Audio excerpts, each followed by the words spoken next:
नमस्कार। अब की बार 400 पारचा अतिरेकी नारा देऊन नरेंद्र मोदी प्रचंड फसलेले आहेत। प्रत्यक्षात आपल्याला बहुमतासाठी आवश्यक असणारा 272चा आकडा सुद्धा सरळ मार्गाने गाठता येणं अवघड आहे हे आता त्यांच्या पूर्णपणे लक्षात आलंय आणि म्हणूनच ईडी, सीबीआय, इन्कम टॅक्स वगैरे सगळ्या केंद्रीय संस्थांना त्यांनी आता अधिक ताकदीनं कामाला लावलेलं आहे। देशभरात जे जे म्हणून कोणी भारतीय जनता पार्टी समोर झुकण्याचे बाकी राहिलेले आहेत अशा सगळ्या राजकीय पक्षांना, त्यांच्या सगळ्या नेत्यांना या यंत्रणांच्या माध्यमातून नामहरम करण्याचे उद्योग मोठ्या प्रमाणामध्ये सुरू आहेत। प्रमुख विरोधी पक्ष असलेल्या काँग्रेस पक्षाची तर सर्व बाजूंनी कशी नाकाबंदी करण्यात आलेली आहे ते आपण सगळेच पाहतो आहोत। खरं म्हणजे लोकसभेच्या निवडणुका हा लोकशाहीचा सगळ्यात मोठा उत्सव मानला जातो। त्यात सहभागी होणाऱ्या सर्वच पक्षांना निकोपपणे आणि कोणत्याही दबावाविना निवडणुका लढवता यायला हव्यात असं लोकशाही प्रणालीमध्ये अध्यारूत आहे। परंतु मोदींना हे असलं काहीही मान्य नसतं।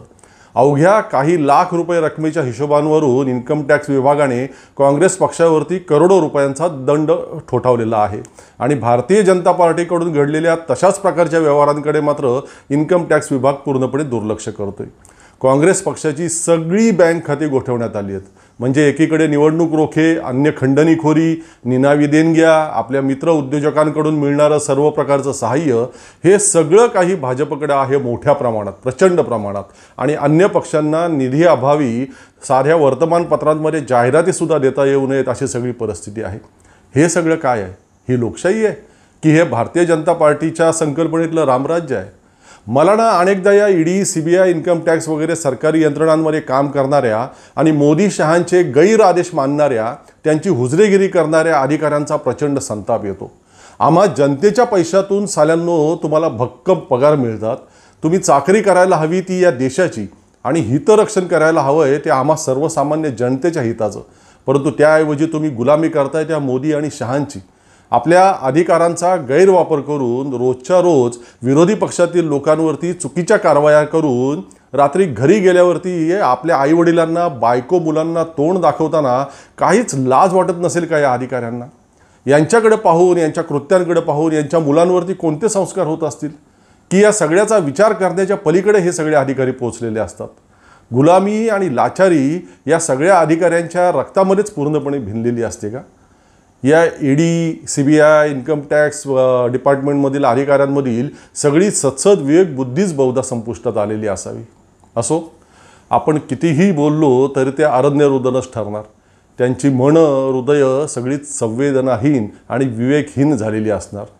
बहुमतापासून दूर राहण्याच्या भीतीने मोदी आता प्रचंड हाराकिरीवरती उतरलेले आहेत आणि त्यातून रोजच्या रोज चुकीचे निर्णय घेऊ लागलेत। दिल्लीचे मुख्यमंत्री अरविंद केजरीवाल यांना अटक करून मोदींनी स्वतःच्याच हाताने स्वतःसाठी मोठा खड्डा खणून घेतलेला आहे। त्यांची पत्नी सुनीता केजरीवाल या देखील कल्पना सोरेन यांच्याप्रमाणेच मोदींविरोधात प्रचंड पेटून उठल्यात। मोदींची सगळी दडपशाही झुगारून त्यासुद्धा रणांगणामध्ये उतरल्यात। आपल्या नवऱ्याला भलेही जेलमध्ये डांबलाय, परंतु त्यामुळे अजिबात घाबरून न जाता, अजिबात हादबल न होता सुनीता केजरीवाल ही एखाद्या रणरागिणीप्रमाणे मोदींना आव्हान देत आहेत।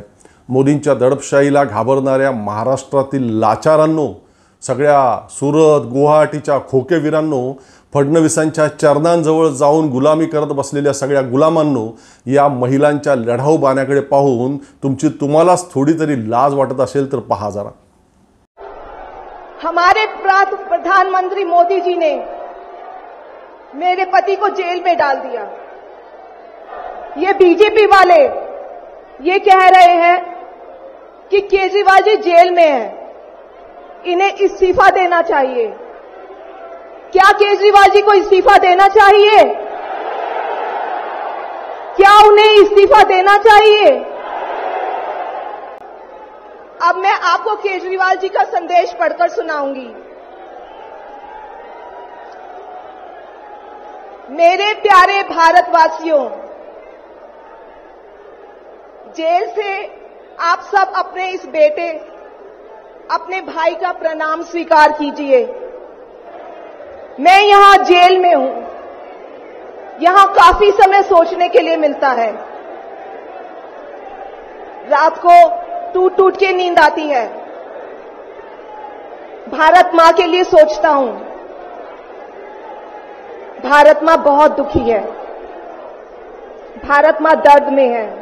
उस पर जब कुछ नेता सुबह शाम लच्छेदार भाषण देते हैं, शानो शौकत की जिंदगी जीते हैं, अपने दोस्तों के साथ मिलकर देश लूटने में लगे हैं, तो भारत मां को बहुत गुस्सा आता है। ऐसे लोगों से भारत मां को सख्त नफरत है। आइए मिलकर एक नया भारत बनाते हैं, 140 करोड़ लोगों के सपने का भारत। केवल नाम में इंडिया गठबंधन नहीं है, दिल में इंडिया है, दिल में। इस गिरफ्तारी ने मेरे हौसलों को और मजबूत किया है। आपकी दुआएं और आशीर्वाद मुझे लगातार मिल रहे हैं। ऊपर वाला मेरे साथ है। जल्द बाहर आकर आपसे मिलता हूं। आपका अरविंद।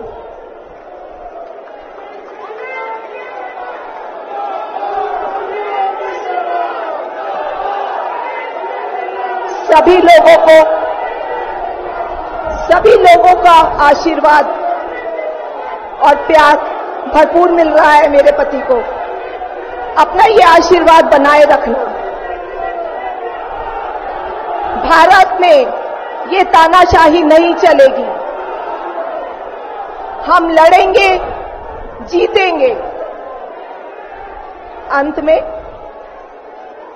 मैं सभी लोगों को, इंडिया अलायंस के लोगों का भी, साथियों का तहे दिल से धन्यवाद करती हूं कि इस घड़ी में आप सब हमारे साथ खड़े हैं।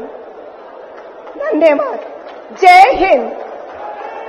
जंग जंग पछाडूनही आपल्याला शरण न येणाऱ्या झारखंडचे मुख्यमंत्री हेमंत सोरेन यांना अटक करून मोदींनी स्वतःच्याच पायावरती मोठा धोंडा पाडून घेतला। सोरेन यांच्या अटकेमुळे केवळ झारखंडमधीलच नव्हे तर आसपासच्या राज्यांमधीलही साऱ्या आदिवासी समाजामध्ये प्रचंड रोष आणि संताप पसरलेला आहे। आणि मोदींना वाटलं होतं की त्या मुख्यमंत्र्यांना अटक करून तुरुंगात डांबलं म्हणजे देश गिळू पाहणाऱ्या आपल्या काही ठराविक उद्योजक मित्रांना झारखंडची लूट करायला रान मोकळं होईल, आपल्यालाही तिथून मतदान मिळवण्यासाठी काही करायला रान मोकळं होईल। परंतु प्रत्यक्षात तसं काहीही झालेलं नाही। अटकेत असलेले हेमंत सोरेन यांची पत्नी कल्पना सोरेन या एखाद्या चवताळलेल्या वाघिणीसारख्या मोदींच्या दडपशाही विरोधामध्ये रणांगणामध्ये उतरल्यात। काल दिल्लीतील रामलीला मैदानात प्रचंड मोठ्या जनसमुदायासमोर त्यांनी मांडलेले विचार नक्कीच मोदींनाही धडकी भरवून गेलेले असतील यामध्ये शंका नाही। मुख्य टीव्ही चॅनल हे काही दाखवत नाहीत, सगळेच मोदींनी फेकलेले तुकडे चघळत लाचारी करतायत आणि म्हणून आमच्यासारख्या यूट्यूबर्सना हे तुमच्यापर्यंत पोहोचवत राहावं लागतं। आपल्या नवऱ्याच्या अटकेने अजिबात गर्भगळीत न होता कशी ही वाघीण गरजते ते पहा।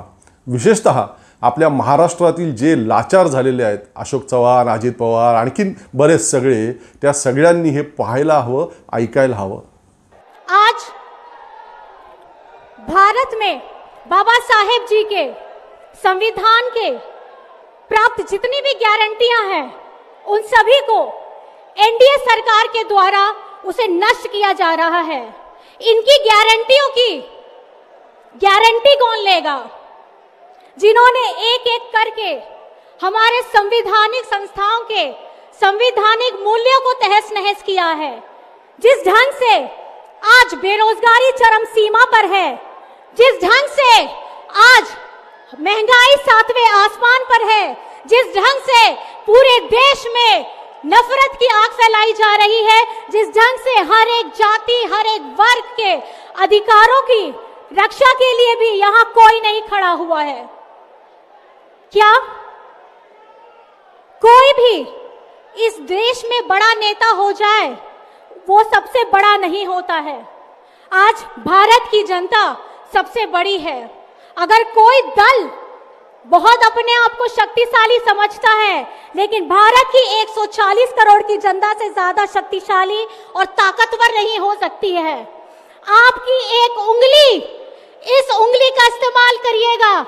आने वाले आगामी चुनावों में इस उंगली से हमें, हमारे गठबंधन, इंडिया गठबंधन के लोगों को मजबूती दीजिएगा, क्योंकि अगर आपको अपना देश बचाना है, आपको अपना लोकतंत्र बचाना है, आपको अपने अधिकार, हक के लिए लड़ना है, तो आप लोगों को खास करके अपने इस वोट का चुनाव सही ढंग से करना होगा। आज 31 मार्च है।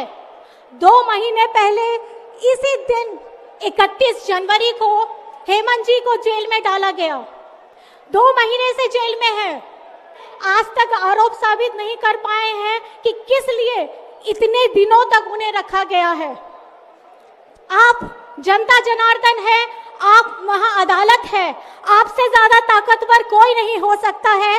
तो आप अपनी मजबूती को, अपने ताकत को आने वाले सब समय में दिखा देना है कि पीछे बैठी यहां इंडिया गठबंधन को इतना मजबूत कीजिएगा कि आमने सामने खड़ी तानाशाह ताकत को यहां से उखाड़ फेंकना है।